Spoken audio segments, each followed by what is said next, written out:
तीन का.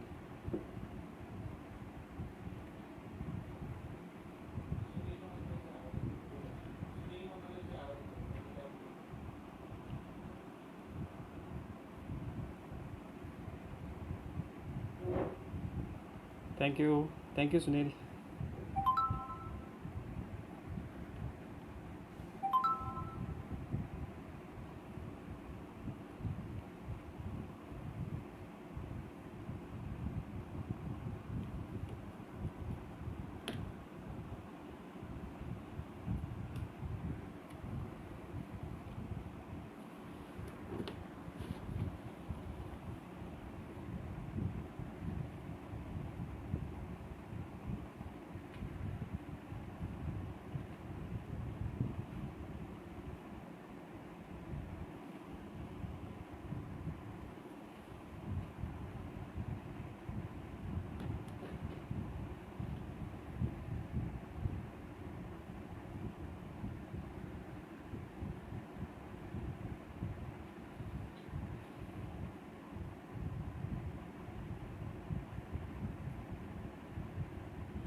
नमस्कार. एक 2 मिनटं वाट बघूया आणि सुरू करूया आपण.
चला आपण सुरू करूया. नमस्कार शेतकरी मित्रांनो. शेतकऱ्यांचा साथी यांचं मी पहिल्यांदा आभार मानतो. आणि आजचा विषय जो आहे की जनावरांच्या चाऱ्याची किंवा खाद्याची प्रत आणि जनावरांचं आरोग्य याच्याविषयी आपण बोलणार आहे.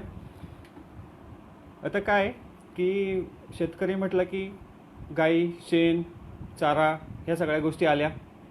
आता बऱ्याच वेळेला आपल्याला प्रश्न पडतो की आपण दूध विकतो म्हणजे काय विकतो. आता बरेच वेळेला लक्षात येत नाही की बाबा दूध विकतो म्हणजे काय विकतो. तर दूध विकतो म्हणजे आपण कस विकतो. कस साधारणतः दूध जे आहे ते कसदार आपण म्हणतो. कस विकतो म्हणजे काय विकतो तर आपण गाईला काहीतरी खाऊ घालतो आणि खायला घातल्यानंतर जे काय त्याचं रूपांतर दुधात होतं त्याच्या प्रतवारीनुसार आपल्याला दर मिळतो. म्हणजे साधारणतः आपण एक कसदार काहीतरी अन्न किंवा काहीतरी कसदार पदार्थ आपण दुसऱ्याला विकत असतो. तर हा कस आपण ह्या गाईच्या शरीरातून काढून आपण विकत असतो, त्याचे पैसे आपल्याला घेत असतो.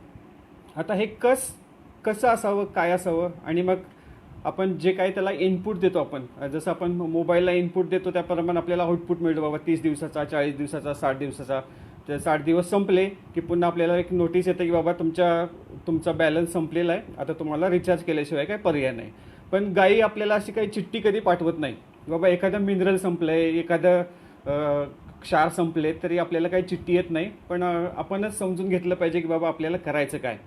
तर आपण हे जनावरांचं खाद्य आणि त्याची प्रत ही जर सुरू करायचं म्हटलं तर अभ्यास आपल्याला शेतापासून अभ्यास करणं आवश्यक असतं. आता कस विकतो म्हणजे काय, तर आपण ज्यावेळेस गाईला खायला घालत असतो तर ते जर कसदार नसेल, आता कसदार नसेल म्हणजे काय की आपण म्हणतो आमची मका मस्त काळी झार आहे, आमचं पीक एकदम काळे झार आहे, एकदम एकदम हिरवगार आहे, तरी पण गायांच्यामध्ये प्रॉब्लेम येतो. आता हे कसं होतं, काय होतं, आपण त्याच्याविषयी थोड्या थोड्या प्रमाणात आपण अभ्यास करणार आहोत. कदाचित आपल्याला 2 किंवा 3 लेक्चर पण लागतील. कदाचित आपण याला पहिला भाग म्हणूया आज. तर पहिल्या भागात आपण सुरुवातीला जमीन बघूया. आता कुठलं पण खाद्य म्हटलं तर त्याचं जे उत्पादन असते जमिनीतून असतं. म्हणजे तुम्ही कुठलंही जनावरांचं खाद्य घ्या किंवा आपल्या स्वतःचं खाद्य घ्या, हे उत्पादन व्हायला जमीनच एक कारणीभूत असते किंवा जमिनीशिवाय आपण कुठलंच खाद्य तयार करू शकत नाही. आता सुरुवात जर जमिनीपासून करायची म्हटलं तर आपण जमीन कशी आहे ह्याच्यावरून आपल्या खाद्याचा प्रकार किंवा खाद्य कसं आहे अवलंबलं जातं किंवा ठरलं जातं. आता पहिला जो आहे की आपल्याला साधारणतः माहीत आहे की बाबा NPK म्हणजे नत्र, स्फुरद आणि पालाश, ह्या 3 गोष्टी आपल्या पिकांना लागत. असं मॅक्रोन्युट्रियंट्स आपण म्हणूयात ना, हे मॅक्रोन्युट्रियंट्स ह्या कुठल्याही पिकाला लागत असतात. मग हे 3 जर घटक नसतील तर काय होईल, आपल्या पिकांमध्ये काही ना काहीतरी भानगड होईल किंवा काहीतरी गडबड होईल थोडक्यात. मग काही लोक म्हणतात, आपण सर्वसाधारणपणे शेतात फेरफटका मारायला गेलो की आपण सगळ्यांच्या मका बघत जातो, सगळ्यांच्या ज्वाऱ्या बघत जातो, सगळ्यांचे गहू कसा आले बघतो, कुणाचा हरभरा कसा आला आहे ते सगळं बघत असतो. मग आपण म्हणतो की अमक्या तमक्याचा हरभरा थोडा पिवळा पडला आहे, आमचा ऊस थोडा पिवळा पडला आहे, मका थोडी पिवळी पडली. मग आपण पिवळं पडलं म्हटलं की आपण एक सर्रास आपल्याला डोक्यात असतं की बाबा त्याला युरिया टाकायचा. मग युरिया टाकतो आपण. परत युरिया टाकलं तरी काय, आपण जमीन आपली जागेवर येत नाही किंवा आपलं पीक पण जागेवर येत नाही. मग आपण म्हणतो बाबा हे नेमकं काय असेल, तोपर्यंत ते पिकाचे 2-2.5 महिने निघून जातात. मग तसंच पीक तयार झालं ते आपण आपल्या जनावरांना खायला घालतो. मग जनावरांना खायला घालतो आणि मग नंतर आपल्या लक्षात येते की बाबा काहीतरी गडबड झाली. मग आपल्या गायी व्यवस्थित माझावर येत नाहीत, आपल्या गायांचं पचन चांगलं नाही. ह्या सगळ्या गोष्टींचा आपण सारासार आपण आज या ठिकाणी विचार करणार आहे. आता जमिनीचा जर विचार केला, आता आपल्याला माहिती आहे की आपल्याकडे लष्करी अळीचा प्रॉब्लेम आहे किंवा इतर कीटकनाशक आहेत, बुरशीनाशक असतील किंवा आपण शेतामध्ये तणनाशकं वापरत असतो. आता हे आपण वापरल्यानंतर ते गवत जळून जातं. त्याच्यानंतर जे काही आपण कीटकनाशक मारतो त्याच्याने कीटक तर मरून जातात. पण त्याच्यानंतर जे काही औषध शिल्लक राहतात, आता जी लोक आपण सुरुवातीला जे म्हटलं, आपण दूध विकतो म्हणजे काय विकतो तर कस विकतो. आता कस विकताना जर आपल्या दुधामध्ये थोडंसं इन्सेक्टिसाईड किंवा पेस्टिसाईडचं जर प्रमाण असलं, आता सर्वसाधारण रेग्युलर डेअरीमध्ये ह्या गोष्टी नाही बघितल्या जात, पण जर आपल्याला दुधाची चांगली प्रत ठेवायची असेल, आपलं दूध जर साधारणतः 60 रुपये लिटर, 70 रुपये लिटर किंवा काही ठिकाणी 100 रुपये लिटरनी सुद्धा दूध विकलं जातं. तर हे दूध विकलं जाताना जर हे रेसिड्यू त्याच्यामध्ये सापडले किंवा इन्सेक्टिसाईड, पेस्टिसाईड यांचे जर रेसिड्यू त्याच्यामध्ये सापडले तर आपलं दूध कदाचित ते पुन्हा आपलं विकत घेणार नाही. तर त्यासाठी आपण काय की ज्यावेळेस आपण कुठलंही फवारणी करतो, कुठलंही कीटकनाशक मारतो किंवा आपण काय म्हणू त्याला गवतावरचं औषध मारतो, हर्बिसाइड्स मारतो, मग ते मारल्यानंतर आपण गप्प बसतो. आपल्याला त्याचं विड्रॉल पिरियड किती आहे ते माहीत नसतं. आपण फक्त औषध मारतो, कीड मारतो आणि कीड मेली की 1-2 दिवसांनी आपण ते जनावरांना खायला घालतो. मग त्याच्याने काय होते की थोडे रेसिड्यू आपल्या गाईच्या पोटात जातात आणि त्यातला थोडासा अंश दुधामध्ये उतरला जातो. मग ह्याच्यामुळे काय होते की दुधाची प्रत किंवा दुधाची क्वालिटी खराब होते. हे झालं दुधाबाबत. पण त्या गाईला स्वतःला काय त्रास होतो ते आपण बघूया. आता कुठलंही कीटकनाशक असेल किंवा इन्सेक्टिसाईड, पेस्टिसाइड्स हे जर टाकले असतील तर त्याचा थोडा अंश का होईना रक्तात मिसळतो. मग ते रक्तात मिसळल्यानंतर काय होतं की ज्या लाल पेशी असतात त्या लाल पेशी हळूहळू मरायला सुरुवात होते किंवा त्यांचं लाईफस्पॅन साधारणतः 100 दिवसाचं असतं, ते लाईफस्पॅन आहे ते कमी होतं.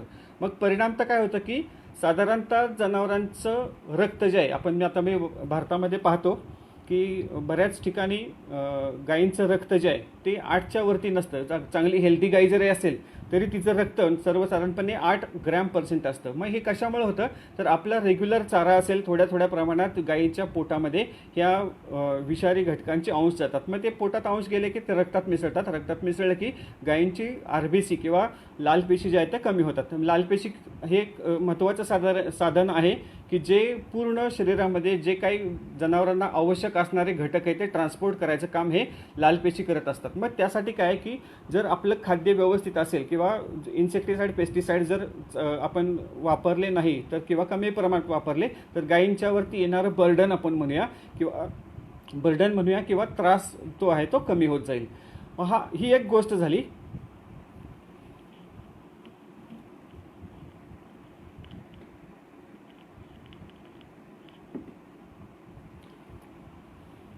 झाली.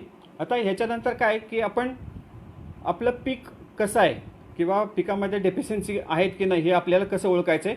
तर आपल्याला सर्वसाधारणपणे माहीत आहे की बाबा पिकाला NPK लागतं आहे.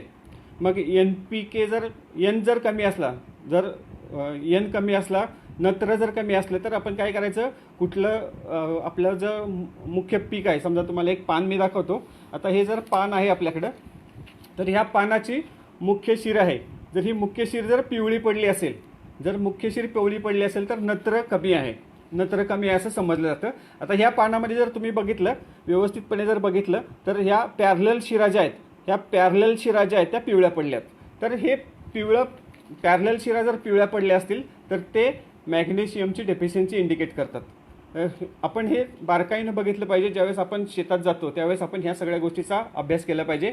मधली जर शिर पिवळी पडली असेल, ही मधली शिर, तर त्याला आपण म्हणूया की हे नत्र कमी आहे. आता ह्यावरती ह्या 2 शिरा दिसतात, खाली 2 पिवळ्या पडलेल्या शिरा दिसतात. ह्या पिवळ्या पडलेल्या शिरा म्हणजे काय, तर ह्या पिकामध्ये मॅग्नेशियमचं प्रमाण कमी आहे. मग जर आपलं जर मका असेल, आपलं गहू असेल, किंवा आपण जे काही खाऊ घालत असतो ते जर त्याच्यामध्ये जर थोड्या का होईना प्रमाणात जर मॅग्नेशियम कमी असेल तर आपल्याला मॅग्नेशियमची डेफिशियन्सी आपल्या पिकांच्यामध्ये आपल्याला बघायला मिळते. तर हा एक प्रकार झाला की मॅग्नेशियमची डेफिशियन्सी शोधण्याचा. त्याच्यानंतर ज्यावेळेस पीक वरती येतं किंवा पिकांचा जर तुरा बघितला, जर तुऱ्यामध्ये जर असं तिरकं झालं असेल, कुठला पण तुरा जर तिरका असेल किंवा अंकुर म्हणतो आपण, अंकुर जर तिरका झाला असेल किंवा असं मुरकुट आल्यासारखं झालं असेल तर कॅल्शियमची डेफिशियन्सी असते. जर आपण असं पीक खाऊ घातलं तर आपल्या जनावरांना पण कॅल्शियम कमी पडणार आहे. त्याच्यानंतर फॉस्फरस आपण बघूया, कारण फॉस्फरस पण बऱ्याच अंशी आपल्या जनावरांना कमी असतो. तर फॉस्फरस जर बघायचं असेल तर फॉस्फरस हा पानाची मार्जिन जी असते, पानाची मार्जिन तुम्ही बघितली असेल तर ही पानाची मार्जिन जी आहे त्या मार्जिनला पिवळापणा पडलेला असतो. हे फॉस्फरसचं लक्षण असतं, फॉस्फरस डेफिशियन्सी. आता नंतर झालं फॉस्फरस, झालं मॅग्नेशियम झालं. आता ह्याच्यानंतर तिसरा जो घटक असतो तो महत्त्वाचा घटक असतो, त्याला पोटॅशियम म्हणतो. पोटॅशियममध्ये काय की पानं जी असतात ते पानाच्या कडेचा जो भाग आहे तो थोडासा व्हायलेट झालेला असतो. तुम्ही जर बघितली तर बारकाईनं पानाचा कडेचा भाग जो आहे तो व्हायलेट किंवा थोडासा पिंक झालेला असतो. तर हे आपल्याला साधारणतः पोटॅशियमची कमतरता झालेली आहे असं आपल्याला समजता येतं. आता हे 3 महत्त्वाचे घटक झाले. त्याच्यानंतर मॅंगॅनीज असतं. मॅंगॅनीजची जर क्षमता किंवा मॅंगॅनीज जर कमी असेल तर इथं मी तुम्हाला दाखवतो, शिराच्या मध्यभागी किंवा शिराच्या मध्ये पांढरे टिपके किंवा पिवळे टिपके झालेले असतात. हे कदाचित व्यवस्थित दिसतं माहीत नाही मला, पण हे पिवळे टिपके जर शिरांच्या मध्ये जर झाले असतील तर ते मॅग्नेशियमची डेफिशियन्सी असते. साधारणतः अशा प्रकारची डेफिशियन्सी आपल्याला पिकामध्ये ओळखता आली पाहिजे. आणि मग जर समजा डेफिशियन्सी आली तर करायचं काय, तर मग आपल्याला मायक्रोन्यूट्रियंट्स अवेलेबल ते आपण देऊ शकता. जर आपल्याला जमीन सशक्त करायची किंवा जमीन जर चांगली करायची, आपण एकतर फार आपण रासायनिक खतांच्या मागे लागलेला असतो. मग शेजारच्याने 20 पोती टाकली तर आपण आणखीन 22 पोती टाकतो, 30 पोती टाकतो. तर अशा प्रकारे मग आपण आणखीन जमिनीचं पोत खराब करत जातो. मग पोत खराब करत गेला तर काय होतं की आपल्या जमिनीतलं कर्ब असतं किंवा ऑर्गॅनिक मॅटर त्याला म्हणूया आपण. ऑर्गॅनिक मॅटर हे 0.8 पेक्षा जर खाली गेलं, 0.8 पेक्षा खाली गेलं तर आपलं कुठलं पण पीक त्याच्यातनं जे तयार होतं ते चांगल्या प्रकारे होणार नाही. मग त्यासाठी काय पाहिजे, आपलं जमिनीमध्ये कर्ब किंवा ऑर्गॅनिक मॅटर जे आहे ते 0.8 ते 1% आसपास जर असलं तर अतिशय चांगली सुपीक जमीन. म्हणजे जर तुम्ही जमिनीवरती चालला तर त्याच्यामध्ये स्पंजवर चालल्यासारखं वाटलं पाहिजे आपल्याला, पण तसं आपल्याकडं होत नाही. आपण काय की आपल्या जमिनीवर चाललं तर खालून खरखर आवाज येतो, म्हणजे क्षार जास्त झालेल्याचा आवाज येतो. मग हे असं जर असलं तर आपल्या शरीरामध्ये पिकांच्या शरीरामध्ये ऑर्गॅनिक मॅटरचं कमतरता येते. मग ऑर्गॅनिक मॅटरची कमतरता कशी ओळखायची, तर आपलं ज्यावेळेस पीक असतं त्या पिकाचं पान तुम्ही हातात घेतलं की त्याच्यावरती हात जर फिरवला तर असे खडबुडीत दिसतात. हे पानं ते खडबुडीत दिसतात, थोडंसं रब झालेलं आपल्याला बघायला मिळतं. तर अशा प्रकारे जर तुमच्या पिकांची पानं असतील तर आपण असं म्हणूया की आपल्या पिकामध्ये ऑर्गॅनिक मॅटर किंवा आपल्या जमिनीमध्ये ऑर्गॅनिक मॅटर कमी आहे. मग ऑर्गॅनिक मॅटर कमी आहे तर काय करायचं, बरेच लोक पंचामृत करतात. आता पंचामृत करताना पण बऱ्याच वेळेला आपापली डोकी लावतात आणि मग पंचामृत बनवत असतात. आता तुम्हाला एक शास्त्रीय पद्धत सांगतो किंवा एक सोपी साधी पंचामृत बनवायची पद्धत सांगतो, जेणेकरून आपली जमीन सुपीक होईल. आता जमीन सुपीक कशासाठी करायची, आता एक साधी सिंपल गोष्ट सांगतो. जर तुम्हाला नुसती ज्वारी खायला दिली तर खाणार आहे का तुम्ही? तर नाही खाणार. आपण नुसतेच तांदूळ दिले तर खाणार आहे का? नाही.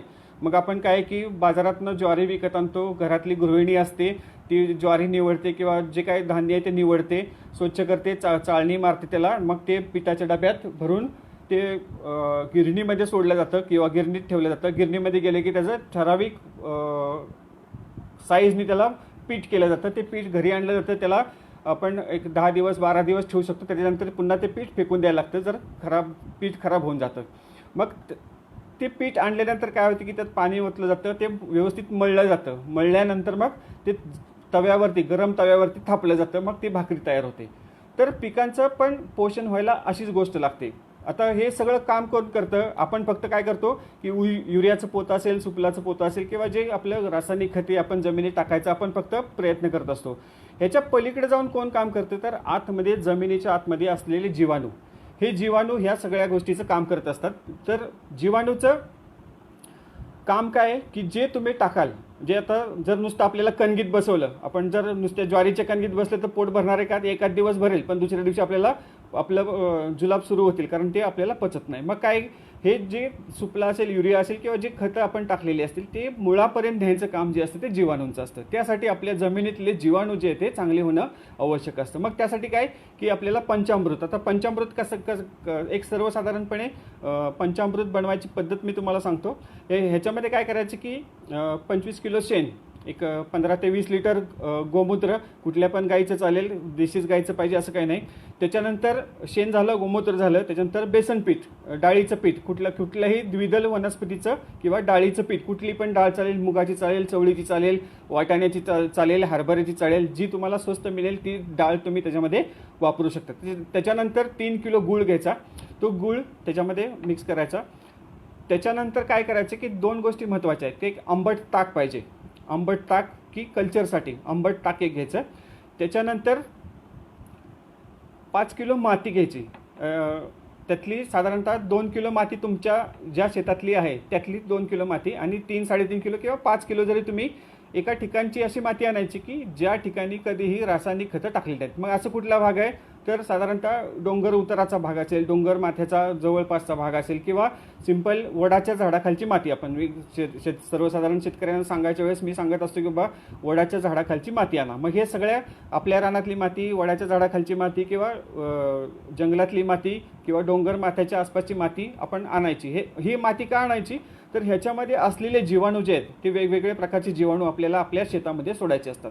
मग हे जीवाणू आणताना काय की बाबा तिथे 10 असतात. मग आपण काय करायचं, एक 200 लिटरचा बॅलर घ्यायचा, त्याच्यामध्ये ही सगळी सामग्री टाकायची. 3 किलो गूळ टाकायचा, 3 लिटर आंबट टाकायचं, 25 किलो शेण टाकायचं, गोमूत्र जेवढं शक्य आहे तेवढं टाकायचं, त्याच्यानंतर ती माती ती टाकायची आणि हे सगळं मिक्स करायचं. मिक्स करून साधारणतः 8 ते 10 दिवस आपण ठेवायचं आणि रोज दिवसातनं एकदा त्याला ढवळत राहायचं, म्हणजे खाली तळाला बसणार नाही. मग ह्याच्यात काय होतं, जे आपण वेगळ्या ठिकाणावरून जे जीवाणू आणलेले आहेत हे जीवाणूंचं मल्टिप्लिकेशन होतं किंवा जीवाणू वाढतात. मग जीवाणू एकदा वाढायला सुरुवात झाली किंवा कल्चर तयार होतं. मग ते कल्चर आपण तुम्ही आयदर पाटाच्या पाण्याने सोडा, जर तुम्हाला ड्रीप सिस्टम असेल तर थोडंसं हे मुश्किल होतं, तो परत गाळायला लागतं आणि गाळून मग परत आपल्याला व्हेंचरमध्ये सोडायला लागतं. जर हे असं जर करायचं नसेल तुम्ही पाटाच्या पाण्याने सोडा, किंवा ओली जमीन असेल तर ओली जमिनीनं तुम्ही सरळ आपल्या मगानी किंवा तांब्यानी जरी तुमच्या शेतामध्ये ओतलं. ह्याला महत्त्वाचं आहे की ओलसरपणा आवश्यक आहे. तुम्ही बॅलरमधनं 7-8 दिवसांनी काढायचं, ओतायचं, त्यातलं थोडंसं 10-15 लिटर शिल्लक ठेवा पुढच्या वेळेसाठी कल्चर करायसाठी. तर अशा प्रकारे हे आपण कल्चर आपल्या जमिनीत सोडलं तर आपण काय करतो की जी डेफिशियन्सी आपल्या पिकांना होणार आहे ती डेफिशियन्सी होणार नाही. मग काय होतं, हे जीवाणू जमिनीमध्ये जातात, जमिनीमध्ये गेल्यानंतर ह्याच्यामध्ये नायट्रोजन फिक्सेशन असतात, फॉस्फरस फिक्सेशन असतात, जे मायक्रोन्यूट्रिएंट्स असतात ते मायक्रोन्यूट्रिएंट्स पिकापर्यंत न्यायचं काम जे करणारे जीवाणू असतात ते सगळे आपल्याला उपलब्ध होत असतात. आपण बघतो की ऐन उन्हाळ्यामध्ये सुद्धा डोंगर माथ्यावरची झाडं हिरवीगार दिसलेली असतात. त्याचं बेसिक कारण आहे की त्यांच्या मुळाशी असलेले जीवाणू ते ते वातावरणातलं बाष्प शोषून घेऊन सुद्धा ती झाडं जिवंत ठेवतात. म्हणजे भले तिथं त्यांना पाणी घालायला कोण गेलं नसेल तरी सुद्धा ती झाडं जिवंत असतात. त्याचं कारण हे आहे, तिथं डोंगर माथ्यावर काय पाऊस पडत नसतो किंवा कोणी पाणी घालत नसतं, पण त्यातले जीवाणू जे असतात ते हे सगळं काम करत असतात. तर त्यासाठी ह्या गोष्टी आहेत की आपल्याला हे माहीत पाहिजे की बाबा जीवाणूंचं महत्त्वाचं काम काय. तर जीवाणूंचं महत्त्वाचं काम जे घरातल्या गृहिणींचं जे काम असतं त्या प्रकारचं काम हे जे जमिनीमध्ये हे जीवाणू करत असतात. मग हे जीवाणू सगळं मटेरियल जे आहे ते पिकापर्यंत पोचवतात. मग ते पीक आपण काढतो आणि ते पीक आपल्या जनावरांना खाऊ घालतो. मग आपल्या पिकांमध्ये कॅल्शियमची डेफिशियन्सी येणार नाही, फॉस्फरसची डेफिशियन्सी येणार नाही, या बाकीच्या डेफिशियन्सीत ह्या सगळ्या येणार नाहीत, कारण आपण आपली जमीन जिवंत ठेवत असतो. आता ह्याच्या पलीकडे जाऊन जर सांगायचं म्हटलं तर जर तुम्हाला आणखीन जिवंत जमीन ठेवायची असेल तर आपल्या जमिनीमध्ये साधारणतः एका एकराला 30 लाख गांडूळ पाहिजेत. आता मी सांगायला गेलं की तुम्ही हसत बसाल मला, कारण काय आहे की आता आपल्या शेतामध्ये एक पण गांडूळ सापडणार आहे. फार तर फार तुमच्या बांधावरती थोडेफार गांडूळ असू शकतात, पण आपल्या शेतामध्ये गांडूळ सापडत नाही. कारण याचं मूळ कारण आहे की आपण अमर्याद रासायनिक खताचा वापर केला आणि आपली जमीन ही थोडीशी खराब करायला आपण सुरुवात केली आहे. मग हे जाऊ द्या, काय हरकत नाही, पण अजून पण गांडुळाची अंडी पिल्ली आहेत ते जमिनीच्या खाली एक 8-10 फुटाच्या खाली आहेत. तुमची जर जमिनीचा pH मेंटेन झाला तर निश्चितच हे पुन्हा वर येऊन आपली जमीन सुपीक व्हायला सुरुवात होते. ओके, तर साधारणतः आपण जमिनीपासून सुरुवात केली. आता जमिनीपासून पीक आणलं आपण. आता हे मी सांगितलेलं समजा तुम्ही केलं. आता केल्यानंतर ह्या ज्या गोष्टी पुढच्या गोष्टी ज्या आहेत त्या आपण बघूया की आपल्याला काऊ किचन हा प्रकार काय माहीत नसतो. बऱ्याच वेळा आपण म्हणतो आपलं काय म्हणूया की आपलं घरातलं किचन आपल्याला माहीत आहे. काऊ किचन म्हणजे काय, तर आपली कुट्टी मशीन असेल किंवा काऊचा डायनिंग टेबल म्हणजे काय, तर काऊचा डायनिंग टेबल म्हणजे सिम्पली आपण म्हणूया की गव्हाण कशी आहे, गाईची गव्हाण कशी आहे, डायनिंग टेबल कसा आहे. मग आपण आपल्या स्वयंपाकघरात किती नाचतो, तर नाही नाचत आपण. आता समजा तुम्ही एखाद्या दिवशी मस्त वाटलं की बाबा आज कुठे, आता लॉकडाऊनमुळे कदाचित हॉटेलमध्ये जाता येत नाही, पण चुकून कधी आपण बऱ्याच वेळेला हॉटेलमध्ये जातो आणि हॉटेलमध्ये चुकून एखाद्या वेळेस जे काय तुम्ही खाद्य मागवले किंवा जेवण मागवले त्याच्यामध्ये चुकून एखादं झुरळ सापडतं किंवा एखादा मुंगळा सापडतो, तर आपल्याला किती राग येतो सांगा. तर हा राग येतो आपल्याला. पण ज्यावेळेस आपण जनावरांचं खाद्य बनवत असतो किंवा जनावरांची कुट्टी बनवत असतो, जनावरांना आपण जे काही प्लेट त्या गाईची प्लेट आपण बनवून देत असतो, त्यावेळेस आपण ही काळजी घेतो का, तर नाही घेत.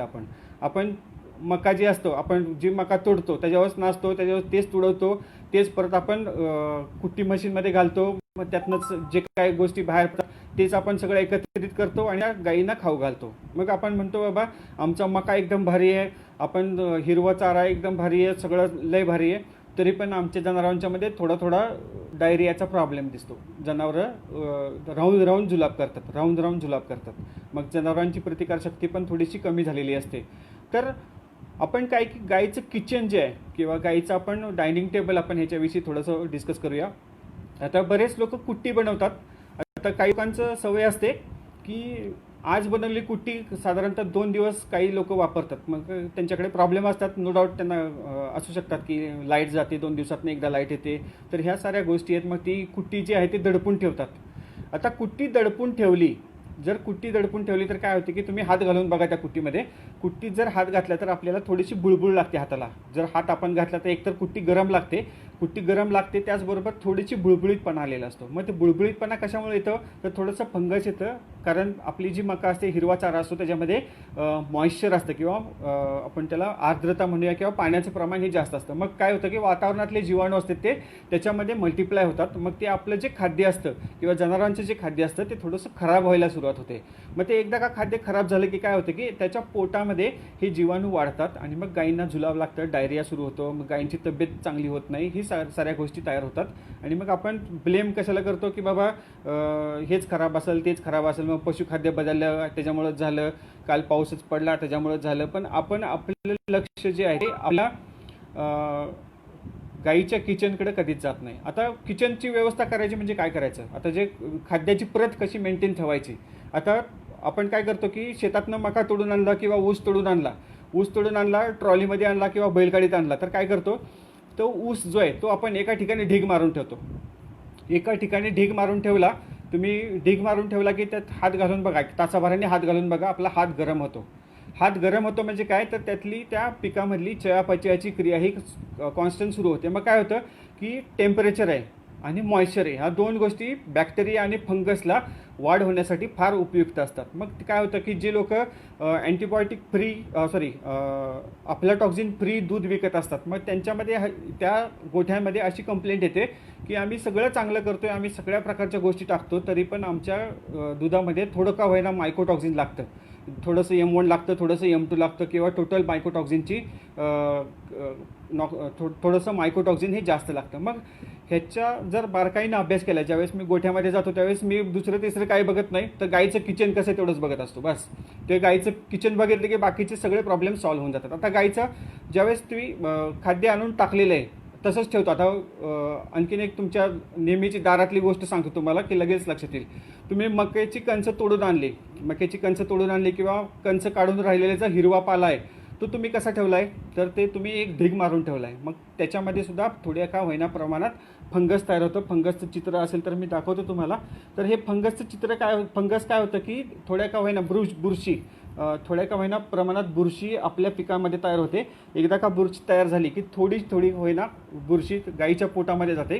ती बुरशी पोटात गेली की त्याचे जे मायकोटॉक्झिन म्हणूया किंवा अफ्लाटॉक्झिन म्हणूया, ते अफ्लाटॉक्झिन तसंच राहतं शरीरामध्ये. जोपर्यंत त्या गाईला आपण टॉक्झिन बाइंडर देत नाही तोपर्यंत ते मायक्रोटॉक्झिन आतड्यातून लिव्हरकडून पुन्हा बाईलकडे किंवा पित्तामध्ये येतं, पित्तामधून पुन्हा आतड्यात जातं, आणि हे सायकल जी असते कंटिन्युअस चालू राहते. त्याच्यामुळं बरेच लोक म्हणतात की बाबा आपलं टॉक्झिन लागते तर आपण टॉक्झिन बाइंडरचा डोस वाढवूया. तर ठीक आहे, हा एक पर्याय आहे.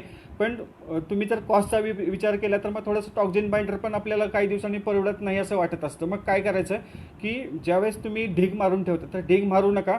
ढिगाच्या ऐवजी काय करा, तर एक सिंगल लेअरमध्ये जर हिरवा मका तुम्हाला किंवा हिरवं ऊस असेल किंवा हिरवा घास असेल, तो हिरवा घास, हिरवी मका, जे काही हिरवा आहे आपल्याला ते साधारणतः एकच सिंगल लेअर असा तयार करून ठेवायचा. थोडीशी जागा तुम्ही बनवून ठेवा की ज्यावेळेस असं ढीग करायचं आहे तर ढीग जर केला तर निश्चितच आपल्याला प्रॉब्लेम येतो. थोडंच का होईना मायकोटॉक्झिनचं प्रमाण वाढत असतं. म्हणजे ज्यावेळेस हिरवा चारा आपल्याला 1 दिवस 2 दिवस ठेवायचा आहे, जे लोक आणल्या त्याला कुट्टी मशीनमध्ये घालतात त्यांची चांगली गोष्ट आहे, त्याला काही हरकत नाही. पण जे लोक आज आणून ठेवले आणि त्याला उद्या कुट्टी करायची, तर ही गोष्ट आपण प्रामुख्याने लक्षात घेतली पाहिजे. जर तुम्हाला मायकोटॉक्झिन जर नको असेल, मायकोटॉक्झिनचं प्रमाण जर नको असेल आपल्याला दुधामध्ये, तर जे काही हिरवं चारा आणलेला आहे त्याला सिंगल लेअरमध्ये किंवा एक पातळ लेअर करायचा, जेणेकरून त्याला हवेचा स्पर्श, सूर्यप्रकाशाचा स्पर्श झाला पाहिजे, जेणेकरून त्याच्यामधलं मॉइश्चर थोडं निघून जाईल आणि तिथं बॅक्टेरियाची ग्रोथ आणि फंगसची ग्रोथ होणार नाही. तर ही साधी सिंपल गोष्ट आहे ती आपण साधारणतः लक्षात ठेवली तर आपल्या जनावरांच्या दुधामध्ये मायकोटॉक्झिन हे अजिबात येणार नाही. तर ही साधारणतः हिरवा चारा ठेवायचा कसा याबद्दलची थोडीशी माहिती झाली. आता ह्याच्यानंतर आपण जी कुट्टी करतो, आता कुट्टी मशीन एक सगळ्यात मोठा सोर्स आपण म्हणूया इन्फेक्शनचा सोर्स असतो. फंगल इन्फेक्शन असेल किंवा बॅक्टेरियल इन्फेक्शन असेल, या दोन्हीचा महत्त्वाचा सोर्स, इन्फेक्शनचा सोर्स असतो तो कुट्टी मशीन असतो. आता काय की तुम्ही कुट्टीचा घास त्या मकेची पेंडी घातली किंवा ऊसाची पेंडी घातली त्याच्यामध्ये, तर ज्यावेळेस त्या पात्यामध्ये जातं, त्या दात्र्यामध्ये ज्यावेळेस ते दोन्ही गोष्टी भिडतात त्यावेळेस त्यातनं थोडा का होईना ज्यूस बाहेर पडतो. ते ज्यूस आणि त्या पात्याची काय म्हणूया मोमेंट्स आपण, किंवा ते पात्याचं जो ही क्रिया असते जोरात, त्या फिरत असतात जोरात, तर त्या फिरताना काय होतं की तो ज्यूस आहे, जसं आपण ऊसाचा रस काढताना ज्यावेळेस पहिल्यांदा ऊस घालतो त्यावेळेस थोडासा रस जो तो इकडे तिकडे बाहेर पडत असतो. तर सिमिलरली तशाच गोष्टी आपल्याला इथं ज्यावेळेस आपण कुट्टी बनवत असतो त्यावेळेस आपल्याला बघायला मिळतात. ज्यावेळेस मकेचा घास घालतो, ज्यावेळेस त्या दात्र्यामध्ये ते मका जाते त्यावेळेस त्यातनं ज्यूस बाहेर पडतो आणि मक्याच्या पात्याच्या हवेमुळे तो ज्यूस आहे तो, जी टोपी असते कुट्टी मशीनची टोपी असते, त्या टोपीवरती ते जाऊन अडकतो. असं तिरकी टोपी असते, तुम्हाला सगळ्यांना माहीत असेल, तिरकी टोपीवरती ते जाऊन बसतो. मग ते आणखीन पात फिरतं, मग बारके तुकडे मकेचे असतील ऊसाचे असतील त्या ज्यूसला चिकटून बसतात. मग ज्यूसला चिकटून बसतात, तुमचं कुट्टी मशीनचं काम होऊन जातं. कुट्टीचं काम झालं की तुम्ही सगळी कुट्टी गोळा करता आणि मग तुम्ही गव्हाणी भरलेली असतात किंवा गव्हाणीमध्ये आपल्याकडं पायतर पोत्यावर असतं किंवा कसंही असेल ते आपण गाईंच्या त्याच्या प्लेटमध्ये किंवा ताटामध्ये नेऊन ठेवतो, म्हणजे गव्हाणीमध्ये नेऊन टाकतो. आता ही एक गोष्ट झाली. आता दुसऱ्या वेळेस काय होतं की तुम्ही परत कुट्टी करायला सुरुवात होता. मग जे वरती तयार झालेली पापडी असते त्या टोपीमध्ये, कुट्टी मशीनच्या टोपीमध्ये तयार झालेली जी पापडी असते ती पापडी काय होते, पुढच्या वेळेसच्या पहिल्या घासाला ती त्या कुट्टीमध्ये पडते. मग त्या पडताना काय ती एकटी पडते का? तर अजिबात नाही. तर त्याच्याबरोबर बाकीचे जीवाणू येतात, थोडंसं फंगस येतं. मग ही क्रिया कंटिन्युअस चालू असते, आपल्या फार्ममध्ये कंटिन्युअस चालू असते, कारण आपण आपली कुट्टी मशीनची टोपी कधीच उघडलेली नसते.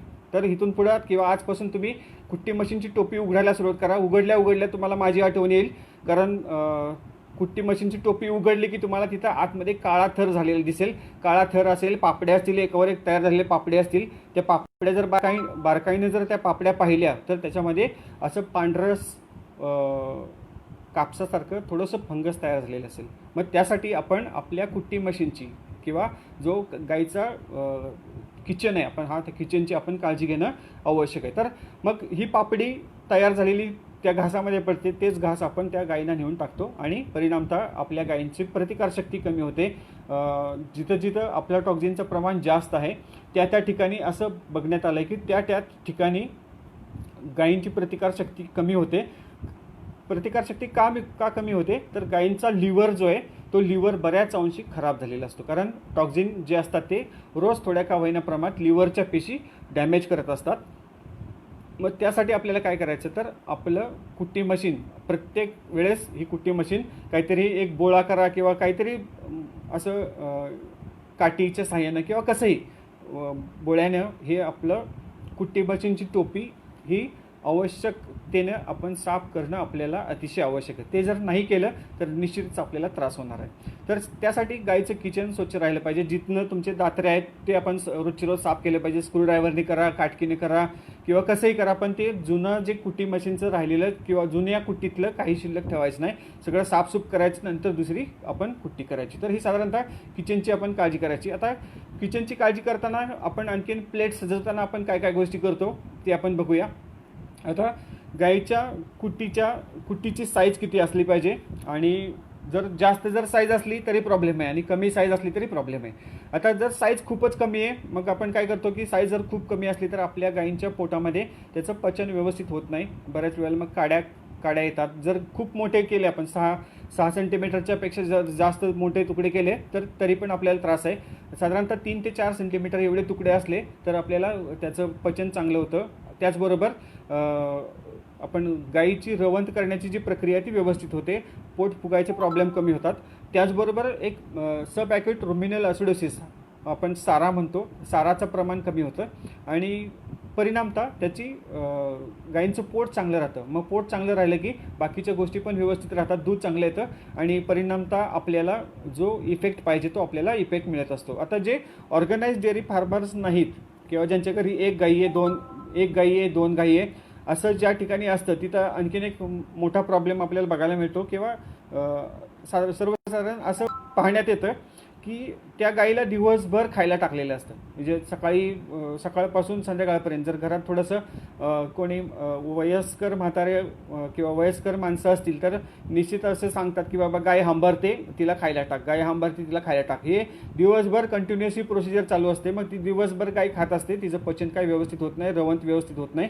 मग आपण म्हणतो आमची 62% आमची 62.5% आमची 70% 75% आमची 100% गाई आहे, पण तिचं दूध आहे तर 5 लिटर आहे, 6 लिटर आहे, 10 लिटर आहे, त्याच्या पलीकडे दूध जात नाही. तर गाईचं पचन पण हे चांगलं होणं आवश्यक असतं. आता हे झालं कुट्टी मशीन, त्याच्यानंतर टोपी झालं, त्याच्यानंतर किती वेळा खायला टाकायचं, तर जे ऑर्गनाइज डेअरी फार्म आहे त्यांना सांगायची गरज नाही, आपल्याला 2च वेळा खायला टाकायचे. आता खायला टाकतो आपण कुठं टाकतो, तर गव्हाणीमध्ये खायला टाकतो. आता ज्यांच्या गव्हाणी चौकोनी आहेत, रेक्टँगल आहेत, त्यांच्यामध्ये थोडासा प्रॉब्लेम आहे, ते आपण समजून घेऊया. तर ते रेक्टँगलच्या ज्या गव्हाणी असतील त्यांचा जे चौकोनी कडेचा पार्ट जो असतो तो व्यवस्थित साफ केला जात नाही. मग काय होतं की तिथं परत फंगस येत असतं. ते फंगस आपल्याला निश्चितच त्रास देत असतं. मग काय की आपल्याला शक्यतो ज्या गव्हाणी असते त्या कडेने असं राऊंड करून घ्यायचं, जेणेकरून साफ करायला आपल्याला मदत होईल. आता हे साफ करताना काय की बरेच लोक आतमध्ये उतरतात.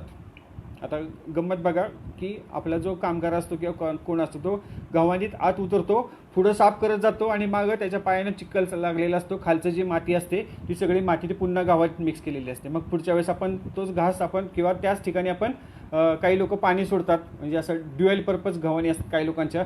खाद्य संपलं की त्याच्यामध्ये पाणी सोडतात.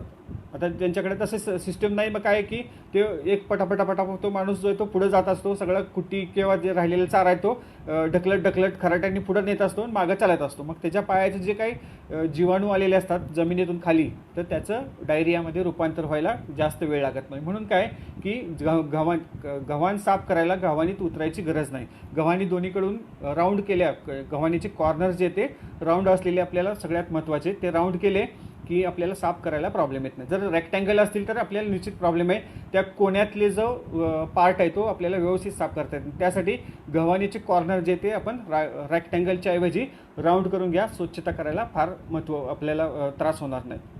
आता हे झालं तिथली स्वच्छता.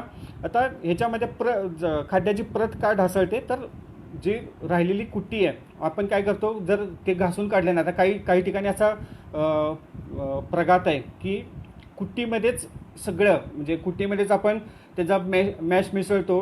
म्हणजे जे काय आपण पशुखाद्य आहे गोळे पेंडच्या ऐवजी मॅश मिसळण्याचं प्रमाण आहे. मग ते कुट्टी मशीनचा ढीग केलेला असतो, त्याच्यावरती जी रिक्वायर्ड क्वांटिटी लागते त्याची मॅश त्याच्यावरती पसरली जाते. मग ती मॅश काय होती, मिक्स केली जाते आणि ती मॅश पुन्हा त्या गव्हाणीत टाकली जाते. मग काय की मॅशची जी साईज जी ती बारीक असते, मग ती तळाला जाऊन बसते, मग त्याची पापडी तयार होते पुन्हा एकदा.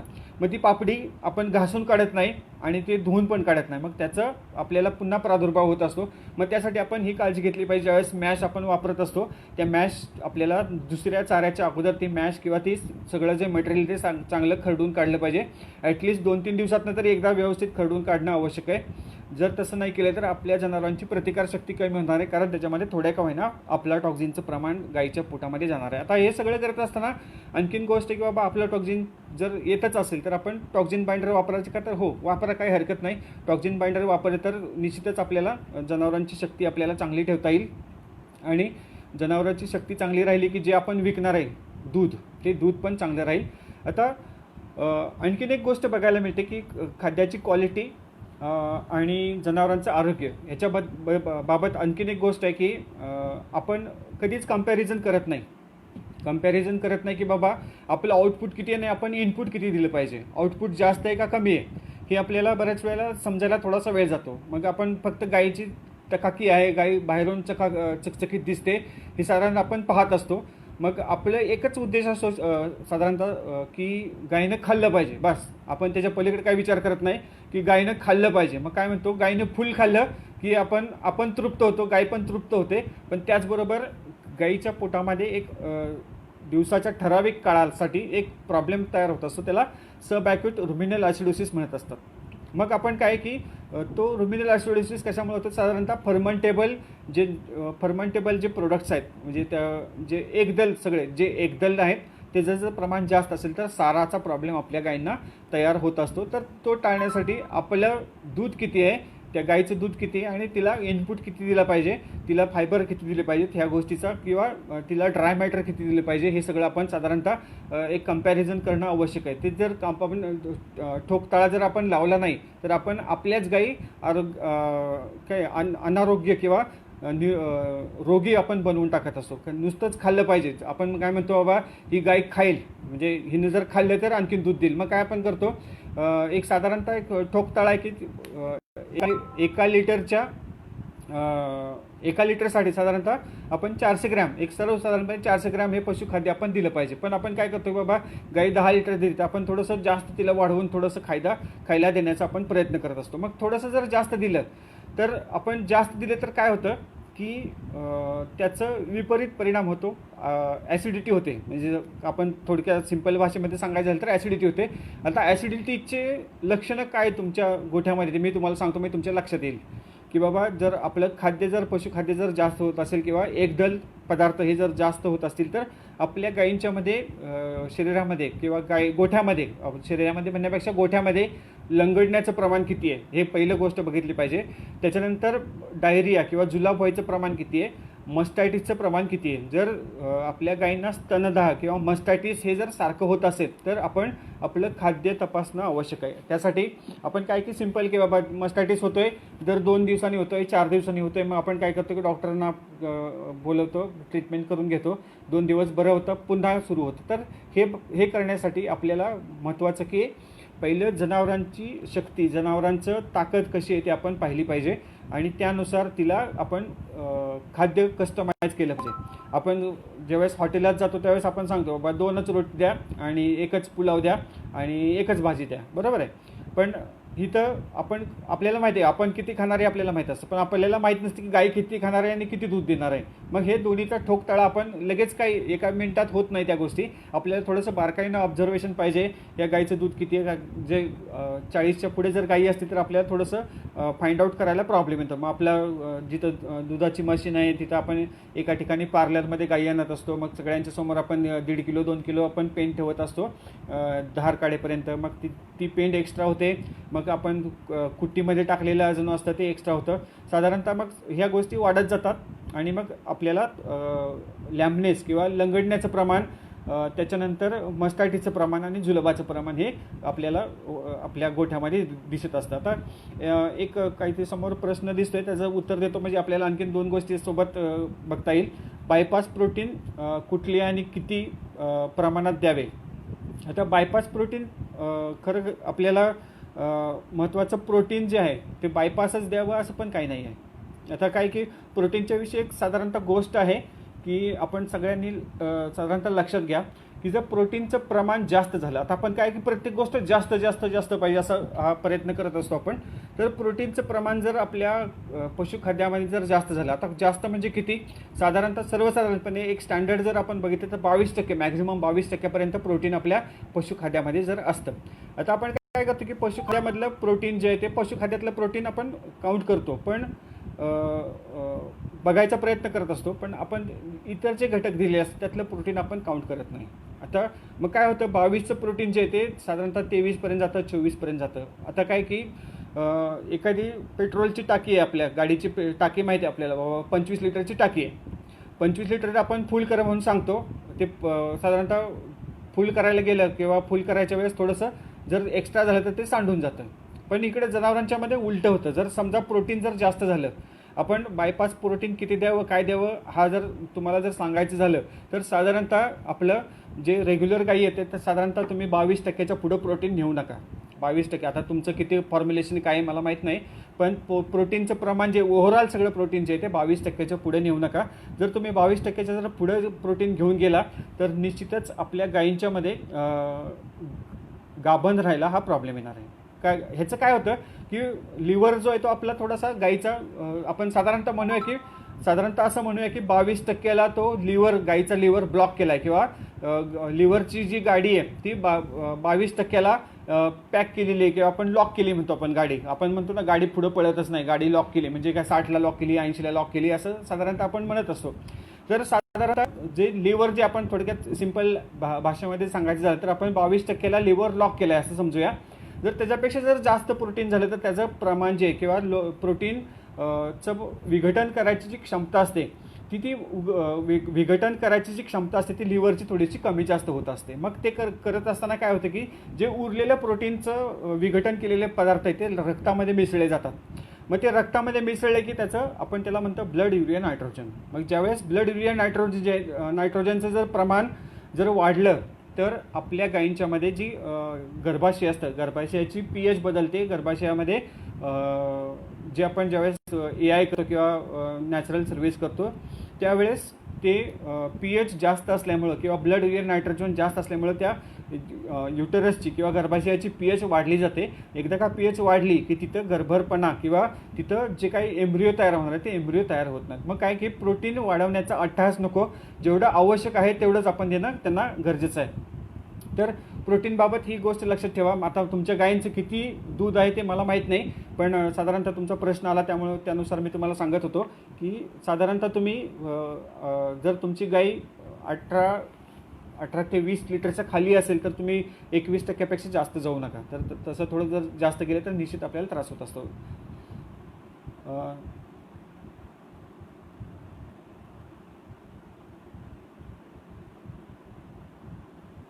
एक प्रश्न आहे की सर माझा एक प्रश्न आहे की एकदल आणि द्विदल चारामध्ये बहुतांश शेतकऱ्यांकडे एखाद्याचे प्रमाण जास्त असते आणि हा चारा जवळजवळ एखादा चारा नसतोच, बरोबर आहे. तर अशा वेळेस शेतकऱ्यांनी काय केलं पाहिजे. आता काय की तुमच्याकडे कंडिशन कशी आहे काय हे मला माहीत नाही.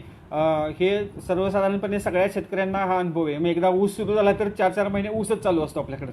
एकदा मका सुरू झाली तर आपल्याकडं मका सुरू असते. पण ही सर्कल ज्यावेळेस आपण एखादी सायकल आपण डिसाईड करत असतो, जर तुमच्याकडं पाण्याचं प्रमाण जर चांगलं असेल तर तुम्ही निश्चितच हे आखणी अशी करा की बाबा आपल्याला वर्षभर या सगळ्या प्रकारचं आपल्याला चारा मिळाला पाहिजे. म्हणजे ओला पण पाहिजे, वाळका पण पाहिजे आणि हिरवा पण पाहिजे, एकदल पण पाहिजे, द्विदल पण पाहिजे. आपण कसं आहे की नुसतीच भाकरी खाणार आहे का तर नाही खाणार आहे, नुसतीच चपाती खाणार आहे का तर नाही खाणार आहे, नुसतंच कालवण पिणार आहे का तर नाही पिणार आहे. तर आपल्याला कसं आहे की बाबा पंचपक्वान्न म्हणजे काय की एक खारट पाहिजे, एक तिखट पाहिजे, एक आंबट पाहिजे, एक थोडंसं चवीपुरतं पाहिजे, हे सगळं आपल्याला पाहिजे असतं. तसंच गायींना पण आवश्यक असतं. तर त्यासाठी असं आपल्याला तुम्ही तुमचं ज्यावेळेस चारा व्यवस्थापन करता तर ते असं चारा व्यवस्थापन करा पहिलं की बाबा तुमच्या गायी किती आहेत, तुम्हाला द्विदल किती चारा लागतो, एकदल चारा किती लागतो. असं पण काही नाही की तुम्ही हिरवाच चारा एकदल पाहिजे, हिरवाच चारा द्विदल पाहिजे. तुम्ही त्याचं एकतर सायलेजमध्ये रूपांतर करू शकता किंवा त्याचं हे मध्ये रूपांतर करू शकता, एकदलचं हे करू शकता, द्विदलचं हे करून ठेवू शकता. ज्यावेळेस तुम्हाला आवश्यक आहे तर त्यावेळेस तुम्ही त्याचा वापर करू शकता.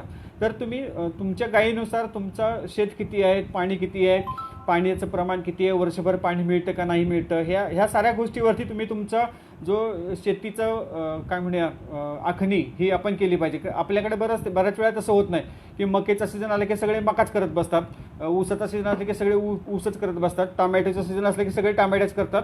आणि मग एकदा टोमॅटो वाढली किंवा भेंडी वाढली, गवार वाढली, मग सगळे जर गवार भेंडी करत बसतात आणि मग किंवा टोमॅटो करत बसतात.